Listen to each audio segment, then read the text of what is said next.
दोस्तों, क्या आप उन क्यूरियस लोगों में से एक हैं जो किसी कमाल के इंजीनियरिंग मॉडल को देखकर यह सोचने में मजबूर हो जाते हैं कि आखिर इंजीनियर ने यह पॉसिबल कैसे कर दिखाया। अगर हाँ, तो पानी पर बने ये शानदार ब्रिज तो आपका ध्यान पक्का ही खींचते होंगे। कभी नदी पर तो कभी समुद्र के बीच कैसे सैकड़ों चैलेंज से पार पा गए इन नायाब बड़े बड़े पुलों को बनाया जाता है, जानेंगे मिलकर आज के इस खास वीडियो में। नमस्कार और स्वागत है आपका फैक्ट्स मीटा पर एक बार फिर।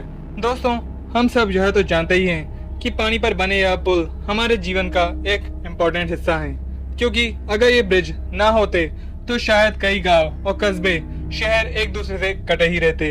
इन ब्रिजेस की मदद से हम पानी के ऊपर से निकलकर अपना टाइम और फ्यूल दोनों ही बचा लेते हैं। लेकिन इतना काम आने के अलावा दुनिया भर में चलती नदी पर बने ऐसे कई ब्रिज हैं जो मशहूर हैं, कुछ अपनी इंजीनियरिंग के लिए तो कुछ उनके शेप और कुछ अपनी हिस्टोरिकल इम्पोर्टेंस के चलते। इंजीनियरिंग डिजाइन के आधार पर पानी पर बनने वाले ये पुल कई तरह के हो सकते हैं। किसी भी ब्रिज का निर्माण जगह बेस पर किया जाता है। एक प्रकार का ब्रिज सभी जगह बनाना संभव नहीं है, इसलिए ब्रिज भी जगह के आधार पर ही बनाए जाते हैं। बीम ब्रिज, सस्पेंशन ब्रिज और आर्च ब्रिज, यह कुछ टाइप से पानी पर बनने वाले इन पुलों के कोई भी पुल तब तक भार सहन कर सकता है जब तक उस पर पड़ने वाला भार डायरेक्ट या फिर इनडायरेक्ट तरीके से जमीन में ट्रांसफर होता रहे। एक ब्रिज पर लाखों टन का भार होता है, लेकिन फिर भी मजबूती से खड़ा रहता है, क्योंकि सारा भार खंभों पर टिका रहता है और खंभों से होता हुआ जमीन में चला जाता है, जिससे ब्रिज को कोई भी नुकसान नहीं होता। लेकिन दोस्तों, पानी पर बनने वाले पुल किसी भी ब्रिज की सबसे बड़ी चुनौतियों में से उनकी फाउंडेशन बनाना ही होता है, और पानी पर जितना गहरा हो यह चैलेंज भी उतना ही बड़ा हो जाता है। फाउंडेशन मजबूत होना बहुत ज्यादा जरूरी होता है, क्योंकि आखिर ये पिलर्स ही तो होते हैं जिनके दम पर इस ब्रिज को स्थिर रखा जाता है। तो कैसे की जाती है इन फाउंडेशंस को बनाने की शुरुआत, आइए समझते हैं। पानी में कंस्ट्रक्शन करने के लिए इंजीनियर्स का सबसे बड़ा टास्क होता है कि पानी की गहराई देखना और साथ साथ पानी के नीचे जो जमीन है उसके बारे में इंफॉर्मेशन कलेक्ट कर पानी की गहराई कितनी है, पानी के नीचे जमीन पथरीली है या रेतीली, यह इंफॉर्मेशन हासिल करने के लिए प्रोफेशनल स्कूबा डाइवर्स समंदर के बेस तक जाते हैं और कई हफ्तों तक सिर्फ इंफॉर्मेशन कलेक्शन का काम ही चलता रहता है। अगर पानी कम होता तो फाउंडेशन की कंस्ट्रक्शन भी आसान होगी, लेकिन अगर पानी गहरा निकला तो कंस्ट्रक्टर वर्कर्स की जान को खतरा भी हो सकता है। साथ ही साथ कंस्ट्रक्टर की मेहनत दोनों 10 गुना ज्यादा बढ़ जाएगी। इन्फॉर्मेशन कलेक्शन के बाद जो फेज आता है वह सबसे ज्यादा इम्पोर्टेंट होता है कि आखिर अब स्ट्रक्चर बनाने के लिए पानी को इस जगह से कैसे हटाया जाए। जी हाँ, चाहे पानी कितना भी गहरा क्यों ना हो, जिस जगह फाउंडेशन बनानी होती है उस जगह से पानी हटाना पड़ता है।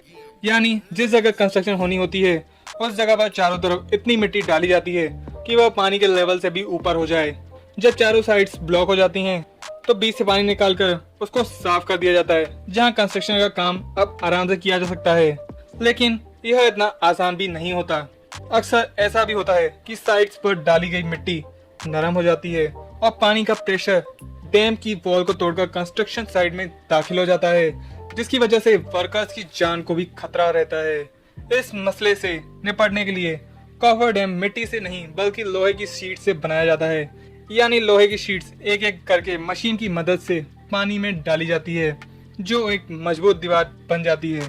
कंस्ट्रक्शन का काम खत्म होने पर नॉर्मल कॉफर डैम को हटा दिया जाता है। फाउंडेशन बनाने का दूसरा मेथड केशांत कहलाता है।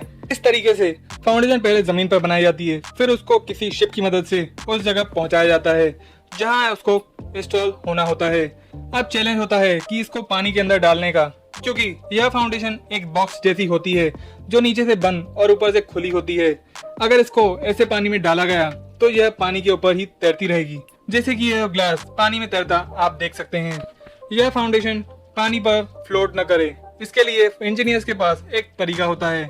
अगर पानी ज्यादा गहरा होता है तो पहले शिप्स की मदद से बड़े बड़े पत्थर डालकर पानी के नीचे जमीन की भरपाई की जाती है, और फिर कैशवेन को पत्थरों के इस पहाड़ पर शिप क्रेन की मदद से रख दिया जाता है, और आखिर में इसके अंदर ऊपर से कंक्रीट डालकर उसको और ज्यादा वजनी और मजबूत बना दिया जाता है।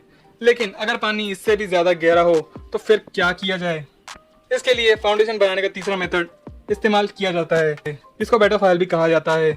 इस मेथड में लोहे के बड़े बड़े पाइप्स को शिप्स की मदद से कंस्ट्रक्शन साइट पर पहले ट्रांसपोर्ट किया जाता है। प्लान यह होता है कि पहले इन पाइप्स को पानी के नीचे जमीन में फंसाया जाए, लेकिन धंसने का काम आखिर मुमकिन कैसे हो? यह पाइपलाइन इतने हल्के तो नहीं होते कि इनको इतनी आराम से जमीन के अंदर बसाया जा सके। आखिरकार एक एक पाइप हजारों टन वजनी होते हैं। इसके लिए स्पेशल किस्म के बड़े बड़े हैम्पर्स इस शिप पर इंस्टॉल किए जाते हैं, जो इन पाइप्स को लगातार धूप पर जमीन में इतना ज्यादा ढसा देते हैं कि अब बड़ी बड़ी लहरें हों या समुद्री तूफान इन पाइप्स को 1 मिलीमीटर भी इधर उधर नहीं कर सकते। अब पानी के बीच एक मजबूत और ठोस फाउंडेशन तैयार की जाती है, जिसके ऊपर ब्रिज की कंस्ट्रक्शन की जाती है। लेकिन यह सब इतना आसान भी नहीं होता जितना आसान यह कहने और सुनने में लगता है।